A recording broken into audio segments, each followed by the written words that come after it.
UP के मुख्यमंत्री योगी आदित्यनाथ को जान से मारने की धमकी के बाद शुक्रवार को सीएम आवास को भी बम से उड़ा देने की धमकी दी गई है। ये धमकी यूपी पुलिस के 112 कंट्रोल रूम से मिली। इसके बाद एहतियात के तौर पर सीएम आवास के आसपास की सुरक्षा बढ़ा दी गई है। जैसे ही अधिकारियों को इस धमकी की जानकारी हुई तो हड़कंप मच गया, क्योंकि कुछ ही दिन पहले इसी तरह मुख्यमंत्री को जान से मारने की धमकी मिली थी। उस मामले में एटीएस ने आरोपी कामरान अमीन खान निवासी मुंबई चुनाभट्टी थाना क्षेत्र की न्यू महाड़ा कॉलोनी को गिरफ्तार किया था। उसने सीएम के नाम धमकी भरा संदेश 21 मई की रात 12:35 पर यूपी पुलिस के 112 हेल्प डेस्क के व्हाट्सएप नंबर पर भेजा था। आरोपी ने सीएम योगी आदित्यनाथ को एक विशेष समुदाय की जान का दुश्मन बताते हुए बम से उड़ाने की धमकी दी थी। इस मामले में लखनऊ के गोमती नगर थाने में अज्ञात शख्स के खिलाफ मुकदमा दर्ज किया गया था।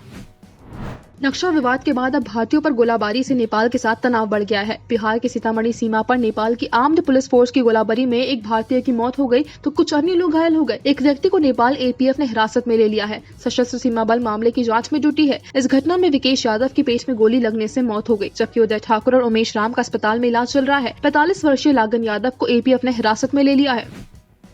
रक्षा मंत्री राजनाथ सिंह ने शुक्रवार को chief of defence staff general Bipin Rawat और सेना के 3 अंगों के प्रमुखों के साथ बैठक की और लद्दाख में स्थिति की समीक्षा की। ये बैठक ऐसे समय पर हुई जब भारत और चीन के बीच सीमा पर तनाव को कम करने के लिए बातचीत चल रही है और दोनों देशों की सेनाएं कुछ जगहों पर पीछे भी हटी हैं। हालांकि एक दिन पहले ही खबर आई थी कि चीन एक तरफ लद्दाख में तनाव कम करने की बात कर रहा है तो दूसरी तरफ सिक्किम से अरुणाचल प्रदेश तक उसने सीमा पर सैनिकों की संख्या बढ़ा दी है। भारत ने भी इसके जवाब में अपनी तैनाती को मजबूत कर दिया है।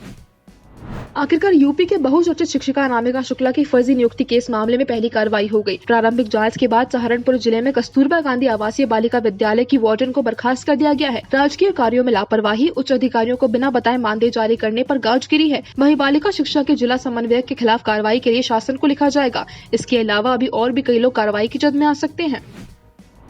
विश्व क्रिकेट का सबसे धनी बोर्ड भारतीय क्रिकेट कंट्रोल बोर्ड यानी बीसीसीआई इस वक्त वो सब संभावनाओं को देख रहा है जिससे इस साल कोरोना वायरस के बीच आईपीएल का आयोजन किया जा सके। हालांकि इस बात के लिए उन्हें आलोचनाओं का भी सामना करना पड़ रहा है कि आखिर खिलाड़ियों की जान जोखिम में डालकर बीसीसीआई क्यों इसे आयोजित करना चाहती है। इन सब सवालों पर बीसीसीआई के कोषाध्यक्ष अरुण धूमल ने जवाब दिया है कि आखिर क्यों बीसीसीआई के लिए ये टूर्नामेंट को करवाना जरूरी है और साथ ही इससे देश को क्या क्या फायदे होंगे।